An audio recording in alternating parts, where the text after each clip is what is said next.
Hello students, तो कैसे हैं आप। तो बच्चों, मैं ऐसी उम्मीद कर रहा हूं कि जितने पार्ट मैंने 10th मैथ्स के जो चैप्टर वाइज मॉडल पेपर जो मैंने सेट किया है उसके जो पार्ट वाइज मैं क्वेश्चन करा रहा हूं वो क्वेश्चन आप लोगों के लिए हेल्पफुल होगा, ऐसे उम्मीद करता हूं, और आप लोग उससे अच्छे से पढ़ रहे होंगे। ठीक है, तो इसी के साथ में हमारा नेक्स्ट जो पार्ट है, पार्ट नंबर 8। ओके, और क्वेश्चन नंबर फर्स्ट क्वेश्चन है मान निकालिए। तो बच्चों, हमारा क्वेश्चन है मान निकालिए, वैल्यू हमें फाइंड करनी है किसकी, sine 60 degree, cos 30 degree, sine 30 degree और कॉस 60 डिग्री, इसकी वैल्यू फाइंड करनी है। इसका सॉल्यूशन होता है, जो मैंने टेबल बनाना सिखाया है वो टेबल से सीधे आप लोगों को, जो टेबल बनाना मैंने सिखाया है वो टेबल से सीधे आप ये इनकी वैल्यू यहाँ पे रखना है, वो टेबल अच्छे से बनाना आपको सीख लेना है। तो साइन 60 डिग्री की वैल्यू होती है √3/2, ओके, मल्टीप्लाई, ये दोनों मल्टीप्लाई में है। कॉस 30 डिग्री की होती है √3/2, तो साइन 60 डिग्री की होती है √3/2, कॉस 30 डिग्री की होती है √3/2, फिर साइन 30 डिग्री की होती है 1/2 मल्टीप्लाई कॉस 60 डिग्री की भी होती है 1/2। नेक्स्ट स्टेप में इन दोनों का मल्टीप्लाई करेंगे, ऊपर इन दोनों का करें। जब इन दोनों का मल्टीप्लाई करने जाऊंगा तो ये भी अंडर रूट वाला है, ये भी अंडर रूट वाला है, और मल्टीप्लाई करना है। ओके, तो जब दोनों नंबर सेम आ जाए अंडर रूट हटा देना है, या फिर एक स्टेप बढ़ा लो, ये हो जाएगा √2 टाइम आ रहा है ना, देखो, तो इसकी पावर 2 लगा देंगे। डिवाइड में कितना आएगा 4, प्लस 1 में 1 का मल्टीप्लाई करेंगे तो 1 आएगा, 2 में 2 का मल्टीप्लाई करेंगे तो 4 आएगा। नेक्स्ट स्टेप में ये देखो 4 2 टाइम आ रहा है तो इसको 1 टाइम लिख के एलसीएम ले लेंगे, ऊपर वाला एज इट इज आएगा। तो ऊपर क्या आएगा, यहाँ पे ये अंडर रूट है ना, ये अंडर रूट लगा हुआ, ये स्क्वायर से हट जाएगा। जब भी ऐसा आ जाए तो अंदर जो अंडर रूट के अंदर जो संख्या लिखी है वही लिख देना, अंडर रूट के अंदर जो नंबर लिखा हुआ है उसी को लिख देना डायरेक्ट, विदाउट अंडर रूट वाले में, है ना। तो यहाँ पे कितना आ जाएगा 3, प्लस यहाँ पे कितना हो जाएगा 1। अब दोनों के साइन कैसे हैं, एक जैसे हैं, तो ये ऐड हो जाएगा। 3 और 1 कितना होता है 4, डिवाइड में तो 4 है, 4 से 4 कैंसिल हो जाएगा 1 टाइम में। This is the answer. Okay, तो नेक्स्ट क्वेश्चन है हमारा। तो बच्चों, हमारा क्वेश्चन है tan A = cot B, तो सिद्ध करना है A + B = 90 डिग्री। इसका solution A = cot B। Okay, तो देखो बच्चों, एक टेबल मैंने फिर से मैं बता देता हूँ, एक टेबल आपको बनाना मैंने सिखाया था, कैसे बनाते हैं और कैसे याद रखते हैं ये भी मैंने सिखाया था। यहाँ पे L लाल बटे कक्का के, ये आपका होता है साइन थीटा, ये होता है कॉस थीटा, ये होता है टेन थीटा, ये आपका कोसेक थीटा, ये सेक थीटा और ये कॉट थीटा। ये अच्छे से ये टेबल याद कर लेना, ये आपको बहुत ही चैप्टर 8 के लिए बहुत ही इम्पोर्टेंट है। तो जब 90 डिग्री की बात करेंगे तो ये आपस में चेंज होते हैं, ये आपस में होते हैं, ये आपस में होते हैं और ये आपस में होते हैं। तो अभी हमारे पास कॉट और क्या है, टेन है, तो कॉट किसके साथ चेंज होगा, ये कॉट 10 के साथ में। ओके, तो या तो ये कॉट को बदलो या 10 को बदलो, दो में से किसी को भी बदल सकते हैं, उससे हमारा आंसर आ जाएगा। तो मैं किसको बदल रहा हूँ, 10 को। तो मैं ये 10 को ऐसा लिख सकता हूँ, कॉट 90 - A = कॉट B लिख सकता हूँ ना। अब इसको सॉल्व करके देख लो। देखो, मैंने सिखाया था कि 90 के साथ में जो ये रहेंगे तो ये आपस में चेंज होते रहते हैं। जो ये 6 त्रिकोणमितीय अनुपात हैं, 6 ट्रिग्नोमेट्री रेशियो हैं, ये आपस में चेंज होते रहते हैं। ये दोनों आपस में होंगे, 2 ये हो गए, 2 ये हो गए 4 और 2 ये 6 हो गए 6। तो ऐसा कैसा ये कॉट किस में चेंज होगा, 10 में। तो इसको मैं क्या लिख सकता हूँ, 10A भी लिख सकता हूँ जब लिखना चाहूँगा ना मैं, तो ये 10A, क्योंकि ये 90 का काम इसको पलटाने का है, तो ये कॉट को पलटा देगा 10 और ये A तो एज इट इज आ जाएगा। तो देखो ये आ गया ना 10A, इसको ऐसा लिख सकता हूँ। अगली स्टेप, अब ये भी कॉट है, ये भी कॉट है, दोनों तरफ से कॉट हटा देंगे, तो फिर क्या बचेगा 90 डिग्री माइनस A = B। अब ये माइनस का A है, वेरिएबल को एक तरफ ले जा रहा हूँ, A और B वालों को एक तरफ में ले जा रहा हूँ, तो ये हो जाएगा 90 = B और ये माइनस का ए है, दिखाई दे रहा है, इक्वल टू के उधर जाएगा तो प्लस का ए हो जाएगा। फिर नेक्स्ट स्टेप में मैं a plus B is equal to 90 लिख सकता हूँ। तो ये a और b को कैसे, जैसे मान लो कि 5 और 2 कितना होता है 7, तो इसको 2 और 5 करूँगा तब भी तो 7 आएगा, देखा आया ना। तो प्लस में आगे पीछे अपन लिख सकते हैं, कोई फर्क नहीं पड़ेगा। और ये इक्वल टू के इधर भी लिख सकते हैं, तो ये a plus B is equal to कितना आ जाएगा 90, a plus B is equal to 90 degree. और यही हमें प्रूव करना था, आंसर प्रूव्ड। ओके, ये हमारा सिद्ध होता है, प्रूव होता है। Okay, next question. तो बच्चों हमारा नेक्स्ट क्वेश्चन है क्वेश्चन नंबर 3। मान निकालिए, वैल्यू फाइंड करना है, इनकी हमें वैल्यू फाइंड करनी है, ठीक है ना। तो कैसे करेंगे, ये साइन लिखा है तो इसको देखो मैंने कॉस कर दिया है ना। जब भी कोई ट्रिग्नोमेट्रिक रेशियो दिया है उसको चेंज किया तो आपको 90 लिखना ही पड़ेगा। लिखा था साइन, मैंने उसको कर दिया कॉस, तो फिर मुझे 90 लिखना पड़ेगा। 90 माइनस, अब 90 में से कितना माइनस करूँ, 65 करना पड़ेगा।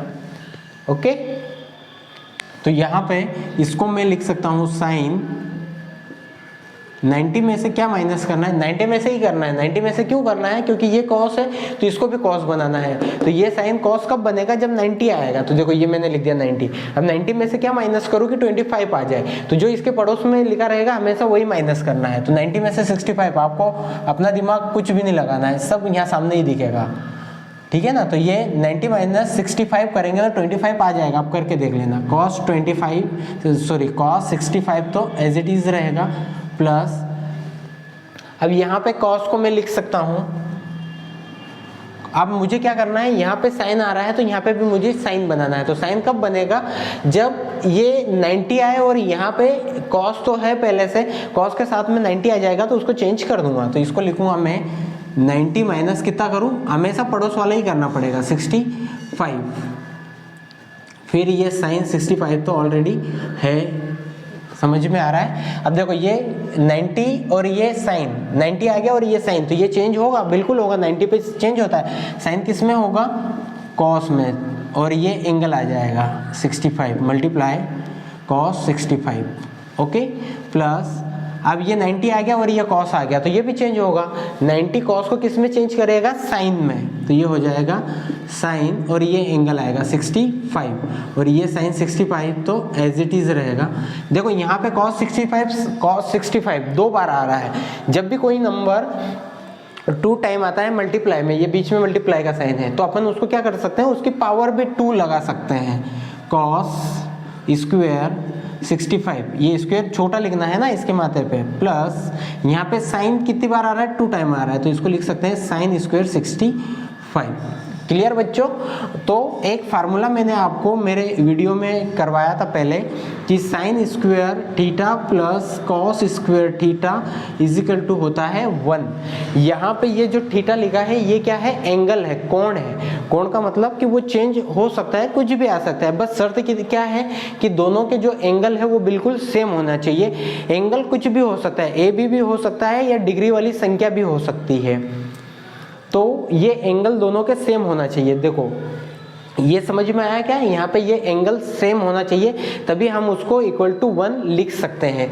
तो यहाँ पे देखो ये एंगल सेम दिख रहा है क्या, यहाँ पे भी 65 है और यहाँ पे भी 65 है, बस अंतर ये है कि ये बाद में है। तो एक स्टेप बढ़ा लो, इसको पहले लिख लो, sine square 65 plus cos square 65। देखो ये इसके जैसा बन गया, बिल्कुल इसके जैसा। यहाँ साइन स्क्वायर है, कॉस स्क्वायर है, यहाँ भी 65 है, यहाँ भी 65 है, दोनों के एंगल इक्वल है, तो इसकी वैल्यू कितनी आ जाएगी 1। This is the answer. Okay, next question. तो नेक्स्ट क्वेश्चन है हमारा, धरती पर एक मीनार ऊर्ध्वाधर खड़ी है, धरती के एक बिंदु से, जो मीनार के पाद बिंदु से 15 मीटर दूर है, मीनार के शिखर का उन्नयन कोण 60 डिग्री है, मीनार की ऊंचाई ज्ञात करना है। तो यहाँ पे एक मीनार की बात हो रही है और वो कैसी खड़ी है, ऊर्ध्वाधर। ऊर्ध्वाधर का मतलब होता है बिल्कुल स्ट्रेट, दीवार के जैसे। ये जैसे दीवार, ये जमीन पे दीवार कैसे खड़ी है, बिल्कुल सीधी, ऐसे ही एक मीनार खड़ी हुई है। तो ये मीनार को हमने खड़ा कर दिया। ओके, फिर क्या बोल रहा है कि धरती के एक बिंदु से, ये अपनी धरती है, ये क्या है, धरती है, ये मीनार हो गई, चाहो तो यहाँ लिख लेना मीनार। मीनार समझते हो, जो बड़ी बड़ी बिल्डिंगें रहती हैं उनको कहते हैं मीनार। अब धरती के एक बिंदु से, जो मीनार के पाद बिंदु, मीनार का पाद बिंदु मतलब मीनार का बॉटम, मीनार के बॉटम से, तो ये मीनार का बॉटम और धरती पर एक बिंदु है ये, के बीच की दूरी कितनी है, ये 15 मीटर है, 15 मीटर। ओके है मीनार के शिखर का उन्नयन कोण, मीनार के शिखर, शिखर किसको कहते हैं, चोटी, तो ये मीनार की चोटी हो जाएगी। इसका उन्नयन कोण, उन्नयन कोण ऐसा बनेगा। उन्नयन कोण हमेशा क्या रहता है कि हमारी आंखों के द्वारा ऊपर ऐसे गर्दन उठा के देखते हैं, उसको कहते हैं उन्नयन कोण। तो जो उन्नयन कोण है वो कितना है, 60 डिग्री, तो यहाँ पे बन जाएगा 60 डिग्री। तो हमें मीनार की ऊंचाई ज्ञात करनी है, तो मीनार का नाम दे दिया AB और ये हो गया C। अब जो जो दिख रहा है वो आप लोगों को लिख लेना है। इसका सॉल्यूशन स्टार्ट होता है यहाँ, AB एक मीनार है तथा बिंदु B से, तथा धरातल पे बिंदु, तथा कोई बिंदु, तथा बिंदु C, तथा बिंदु C से मीनार के पाद बिंदु, बिंदु C से मीनार के पाद बिंदु की दूरी BC, पाद बिंदु की दूरी कितनी है, 15 मीटर है। ओके 15 मीटर है। अब ये लिख दिया अपन ने, मीनार है, उसके पाद बिंदु से दूरी। अब सीधा जो जो पता है वो लिखो, तो BC इजिकल टू कितना हो जाएगा, 15 मीटर, AB इजिकल टू कितना हो जाएगा, H मीटर, जो कि मीनार की ऊंचाई है, जो कि मीनार की ऊंचाई है, जो कि मीनार की ऊंचाई है, ये हमें ज्ञात करना है। और क्या पता है हमें, एक एंगल पता है हमें, ACB इजिकल टू 60 डिग्री, ये उन्नयन कोण है। उन्नयन कोण, जब भी जहाँ एंगल बनता है उसको बीच में लेते हैं, तो यहाँ पे एंगल बन रहा है और ये तो हमेशा 90 डिग्री का रहेगा। ओके, तो कोण ACB इजिकल टू 60 डिग्री। तो यहाँ पे देखो, अब हमें क्या क्या पता है कि ये तो 15 दिया हुआ है ना, और ये समकोण त्रिभुज का क्या कहलाएगा, बेस, और ये क्या है, परपेंडिकुलर है ना, ये क्या है, परपेंडिकुलर है, और ये है बेस। तो बेस और परपेंडिकुलर के बीच में रिलेशन वाला यहाँ पे ट्रिग्नोमेट्री लगाएंगे, तो वो कौन सा आता है, टेन का आता है, क्योंकि हम जानते हैं कि जो टेन का फार्मूला होता है वो होता है परपेंडिकुलर अपॉन बेस, संलग्न भुजा बटे, सॉरी सम्मुख भुजा बटे संलग्न भुजा। टेन का फार्मूला क्या होता है, सम्मुख भुजा बटे संलग्न भुजा, इसलिए टेन वाला हम यहाँ पे उपयोग में लेंगे। तो आप समकोण त्रिभुज ABC में क्या हो जाएगा, टेन, जहाँ एंगल बन रहा है वो लेंगे, है ना। तो एंगल कहाँ बन रहा है, C पे, तो इसलिए C पॉइंट दिया है यहाँ पे, एंगल मैंने C लिया है। अभी जो एंगल बनता है उसके सामने वाली भुजा, तो टेन का फार्मूला होता है सम्मुख भुजा बटे संलग्न भुजा, तो टेन A इजिकल टू हो जाएगा AB बटे BC। अगली स्टेप में कोण C कितना दिया है, 60 डिग्री, तो यहाँ लिखेंगे 60 डिग्री इजिकल टू AB की वैल्यू कितनी दी है, H, हमें मालूम है, ये यहाँ पे लिखा है AB इजिकल टू H, और BC की वैल्यू कितनी है, 15 मीटर, तो यहाँ लिखेंगे 15। क्लियर यहाँ तक। फिर अगली स्टेप में क्या करेंगे, जो टेबल मैंने बनाना सिखाया है उसमें 60 डिग्री, टेन 60 डिग्री की वैल्यू निकालेंगे, तो वो होती है √3 is equal to H upon 15। Okay, अब हमें तो h की वैल्यू चाहिए, तो h की वैल्यू का कैसे पता चलेगी, ये 15 को हटाना पड़ेगा, तो 15 कैसे हटेगा, इधर 15 डिवाइड में है, इक्वल टू के इधर आएगा तो मल्टीप्लाई में आ जाएगा। तो देखो √3 तो ऑलरेडी है, इसके बाद का मैं यहाँ कर रहा हूँ, तो देखो √3 तो ऑलरेडी है, यहाँ पे अंडर रूट पहले से है, ये 15 को हटाना पड़ेगा क्योंकि मुझे एज की वैल्यू चाहिए ना, तो एज कैसे निकलेगा, ये 15 को हटाना पड़ेगा। तो 15 इधर डिवाइड में, इधर आएगा तो मल्टीप्लाई में, तो इधर पहले से अंडर रूट 3 तो पहले से मल्टीप्लाई में आ जाएगा 15 इजिकल टू एज। इन दोनों का मल्टीप्लाई करेंगे तो जो नंबर है वो पहले लिख देंगे, 15 पहले लिख देंगे, अंडर रूट बाद में लिख देंगे इजिकल टू एज। ये एज क्या है, मीनार की ऊंचाई, तो फिर यहाँ लिख देंगे अतः मीनार की ऊंचाई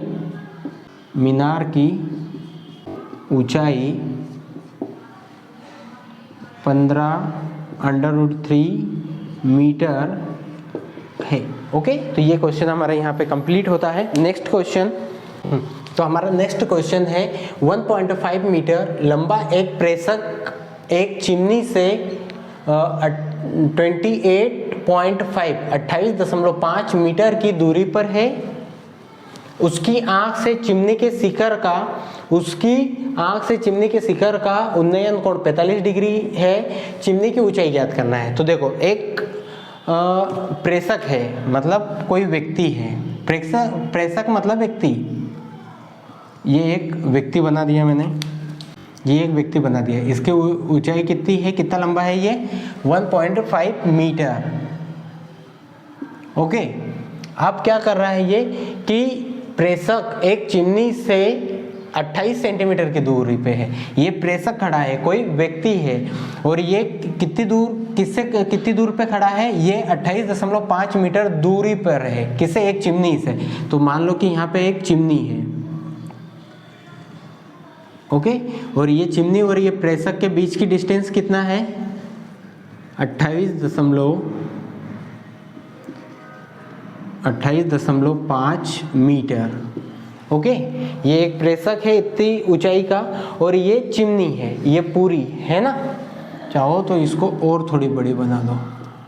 ये AB क्या है, एक चिमनी है, और ये एक प्रेषक है। ठीक है, अब यहाँ से इसको मिला दो तो ये भी कितना रहेगा 1.5 मीटर रहेगा। ये चिमनी भी भाई समझ में आ रहा है ना, कि जैसे ये मैं खड़ा हूं और मेरे से थोड़ी दूर पे एक कोई मान लो कि बिल्डिंग है, ठीक है ना, और मेरे और बिल्डिंग के बीच का डिस्टेंस है 5 फीट, ठीक है ना, 5 फीट। और तो उसकी ऊंचाई, बिल्डिंग की ऊंचाई बोलूँगा, तो मैं जब उसके पास जाऊँगा तो वो 5 फीट तो वो कहलाएगा ही ना। तो ऐसा कैसा, ये 1.5 है तो इधर भी 1.5 हो जाएगा। ये पूरी क्या है, चिमनी। आगे बोल रहा है कि उसकी आँख, अब ये इसकी आँख कहाँ रहेगी, यहाँ पे ये व्यक्ति खड़ा है तो ऊपर रहेगी। उसकी आँख का उन्नयन कोण हमेशा कैसे बनता है, गर्दन ऐसे ऊपर उठाना पड़ती है, तो इसका उन्नयन कोण ये इधर बनेगा। ठीक है, ये उन्नयन कोण कितने डिग्री का है, 45 डिग्री का है। यहाँ तक समझ में आया क्या? हाँ, तो अब ये जो बॉक्स बना है ये आपका बन गया है आयत, जिसमें आमने सामने की भुजा बराबर होती है। ये 28 का है तो ये भी कितना रहेगा, 28 रहेगा। और ये 1.5 है तो ये भी 1.5। क्लियर? अब हमें क्या ज्ञात करना है, AB चिमनी की ऊंचाई ज्ञात करना है। ये क्या है, चिमनी है। ओके, तो यहाँ इसका सॉल्यूशन स्टार्ट होता है। यहाँ AB एक चिमनी है, AB एक चिमनी है, AB एक चिमनी है, और ये इसको नाम दे दिया AB, ये हो जाएगा CD, और ये इसको पॉइंट दे दो E, और CD एक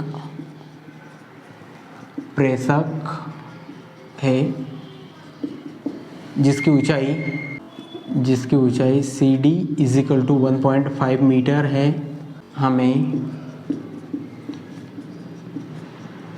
चिमनी AB की ऊंचाई ज्ञात करनी है। AB की ऊंचाई ज्ञात करनी है। ठीक है, अब जो दिया है वो लिख लो। तो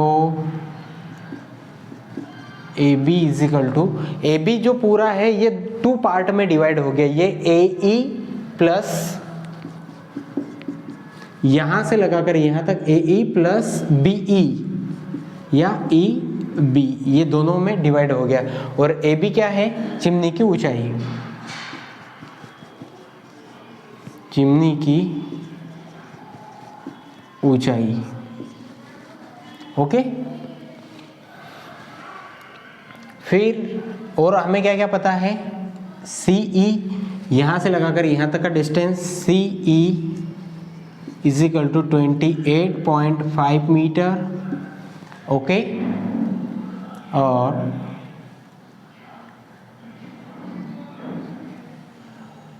ठीक है। अब यहाँ पे देखो बी ई बी का ई, इसकी वैल्यू तो हमें पता है 1.5 है, बस ये ए सी हमें निकालना है, सॉरी हमें क्या निकालना है? ए ई। इसको इक्वेशन फर्स्ट दो और साथ ही ए ई भी हमें ज्ञात करना है। तो प्यारे बच्चों ध्यान से देखना, ये यहाँ पे बन रहा है एंगल 45 डिग्री, ये हो गया इसका क्या? आधार, ये हो गया इसका बेस, और ये हो गया परपेंडिकुलर, क्योंकि हमें ए ई ज्ञात करना है, ठीक है ना। तो बेस और परपेंडिकुलर, आधार और लंब, ये किस में आता है? टेन में। तो वापस से यहाँ पे किसका फार्मूला लगाएंगे? तो त्रिभुज यहाँ बन रहा है, त्रिभुज, समकोण त्रिभुज, समकोण त्रिभुज सी ई ए में, सी ई ए में ये समकोण त्रिभुज बन गया। इसमें कौन सा लगाएंगे अपन? इसमें लगाएंगे हम tan C is equal to, क्योंकि इसमें आधार है, बेस है और परपेंडिकुलर है। परपेंडिकुलर हमें निकालना है, इसलिए ये बेस और परपेंडिकुलर मिल रहा है। तो tan C is equal to हो जाएगा ए ई बटे सी ई। ओके, फिर यहाँ पे हो जाएगा tan C, C की वैल्यू मतलब C मतलब एंगल, तो एंगल कितना दिया है? 45 degree is equal to A ई, तो हमें ज्ञात करना है, तो ए ई ही रहेगा, ए ई हमें ज्ञात करना है, तो ए ई ही रहेगा, ए ई हमें ज्ञात करना, तो ए ई तो ऐसे ही रहेगा। सी ई की वैल्यू कितनी है? 28.5। फिर अगली स्टेप में tan 45 वो टेबल से पता चलेगा, तो कितनी वैल्यू आती है? 1, और ए ई बटे 28.5। इसके बाद का मैं इधर कर रहा हूँ। अब ये 28.5 इधर 1 के साथ मल्टीप्लाई करेगा, तो 28.5 ही आएगा। 28.5 इज इक्वल टू कितना आ जाएगा? ए ई। तो देखो ए ई निकल गया है ना। अब इक्वेशन फर्स्ट से, इक्वेशन या समीकरण एक से, समीकरण एक क्या है? A B is equal to A E plus E B. अब इसमें यहाँ वैल्यू रख दो। ए ई कितना निकाला? 28.5 plus E B. E B की वैल्यू कितनी है? ये यहाँ पे भी मैंने पहले भी बताया है, ठीक है।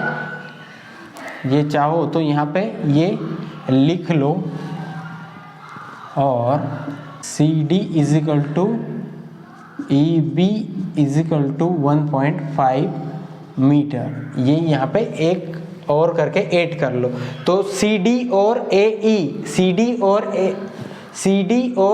ई बी, सी डी और ई बी ये दोनों इक्वल है, ठीक है ना। तो ए ई का मान कितना निकाला? 28.5 प्लस ई बी की वैल्यू है 1.5। इन दोनों को प्लस कर देंगे, ठीक है ना। तो ये 28.5, 1 पॉइंट के नीचे पॉइंट आएगा 5, इसको प्लस करना है। 5 और 5 10, कैरी हुआ 1 और 8 9 10 0 कैरी हुआ 1, तो 30.0 मतलब A B is equal to 30 ही आएगा, 30 मीटर यहाँ लिख लेंगे। अतः चिमनी की ऊंचाई, चिमनी की ऊंचाई 30 मीटर है। ओके, ये क्वेश्चन हमारे यहाँ पे कंप्लीट होता है।